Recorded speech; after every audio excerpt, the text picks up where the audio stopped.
आणि बेडग याला जोडणारा रस्ता जो चालू आहे ज्याचं काम 3 कॉन्ट्रॅक्टरने मिळून जे करत आहेत ते काम पूर्ण अर्धवट आहे आणि बेडगपासून 2 किलोमीटर अंतरावर एक पुलाचं बांधकाम चालू आहे. ते पाटील साहेबांच्या शेतालगत आहे आणि इथून जवळच अर्धा किलोमीटरवर टप्पा क्रमांक 3 आहे. तो तिथली टँक ते वर्षाला मला वाटते 4-5 वेळा ते ओव्हरपूल होतं आणि ते ओव्हरपूलचं नुकसान या शेतकऱ्यांना इथं भोगावं लागलं आहे. आणि 1184 हा गट नंबर आहे. या गट नंबरमध्ये काल रात्री 12च्या सुमारास काय इतकं भयानक ओव्हरपूल झालं आणि पाणी ते पूर्ण शेतामध्ये घुसलं आणि शेतीचं प्रचंड नुकसान झालेलं आहे. आणि आज तसं जर बघितलं तर एवढ्या रहदारीचा रस्ता असताना एवढा मोठा पूल होणं गरजेचं होतं. आमच्या बेडगच्या वड्याला 3 कमानीचा पूल 4 कमानीचा पूल आपण तिथं मंजूर केला आणि एवढा मोठा रहदारीचा रस्ता असताना 2 शहराला जोडणारा रस्ता असताना इथं फक्त एकच कमान येतं का काय म्हणजे नेमकं काय इथं काळभैर आहे असं मला वाटायला लागलं आहे. कारण संबंधित शेतकऱ्यांनी मागणी केली असताना देखील ओव्हरपूल होत असताना देखील जर कमान तुम्ही 3 याची जर करत नसाल 3 कमानी जर तुम्ही पूल बांधत नसाल तर आम्हाला म्हणजे तुमच्या ह्या सगळ्या जर पाठपुरावा जर करून या जर सर्वे झाला तर तुमचं हे तिथं उघडं पडणारच आहे कॉन्ट्रॅक्ट साहेब.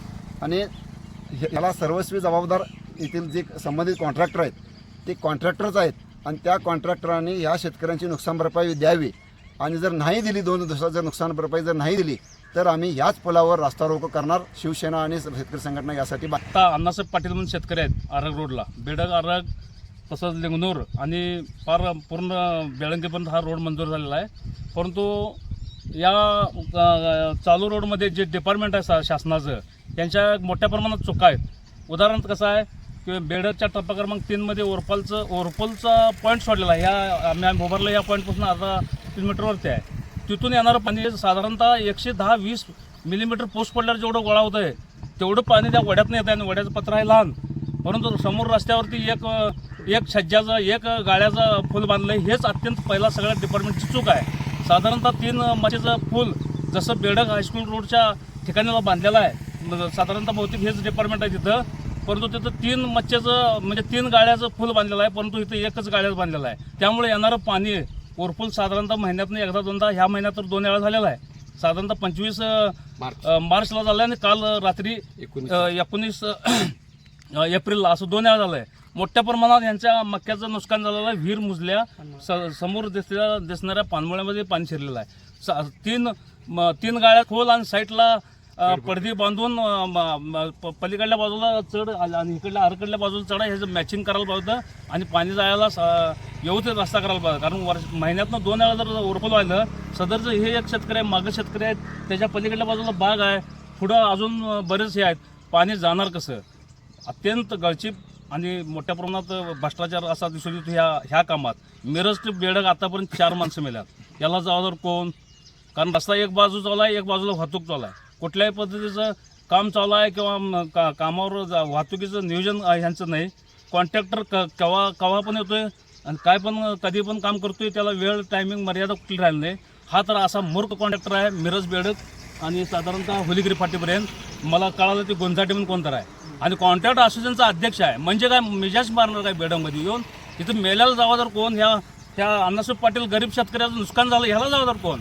तर यासाठी बेडग शिवसेना शिंदे गट आणि बेडग शेतकरी संघटना येत्या 2च दिवसात ह्या इथं रस्ता बंद करण्यात येणार आहे.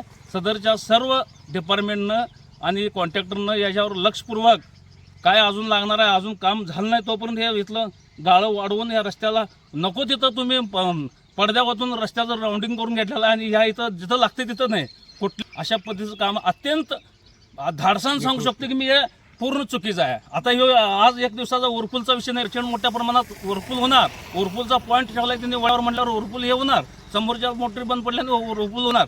ओव्हरपूल झालेलं पाणी व्यवस्थित रस्त्याला न अडचण होता गेलं पाहिजे आणि ते जायचं असेल तर इथं 3 गाळ्याचा फूल पाहिजे. साईडला तिकडे इकडे टेकाडा त्याला मॅच करणारं पडद्यावरून भर घालून एक सवन पाणी जावं. आता तर काय केलं तिकडं रस्त्यावर भर पडलेलं आहे आणि तिकडं ओव्हरपूल झालं आहे. शिरलं शेतकरी रानात पाणी आणि ह्या शेतकऱ्याला ह्या डिपार्टमेंटनं ह्या कॉन्ट्रॅक्टरनं 2च दिवसात बेडकच्या किंवा संबंधित सरकारी शासनाच्या सर्व अधिकाऱ्यांनी याचं तहसीलदारने याची चौकशी करून याची पंचनामा करून त्या माणसाला नुकसान भरपाई दिली तर पाहिजेत.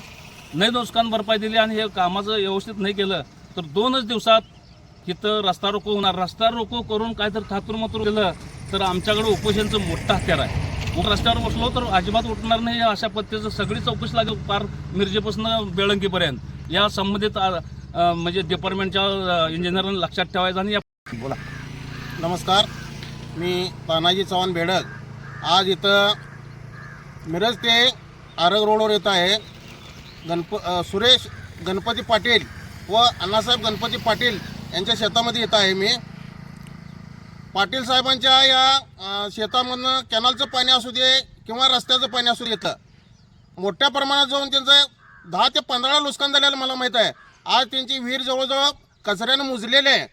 आणि इथं आता सध्याचे जे झालेलं नुकसान जे आहे गेल्या मार्च महिन्यामध्ये नुकसान झालेलं आहे. आणि कालच संध्याकाळी 5 वाजता नुकसान झालेलं येतं.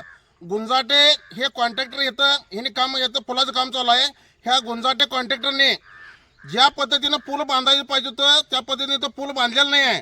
त्यांनी बाकीचे पण कामामध्ये त्यांचं बघतोय कुठं जर 4-2 हजारमध्ये कोणाला तर देऊन घेऊन गावामधल्या स्थानिक काही पंचांना किंवा काही यांना हाताशी धरून हे कॉन्ट्रॅक्टर अतिशय गुरमीचं आणि मगरूची भाषा करतात.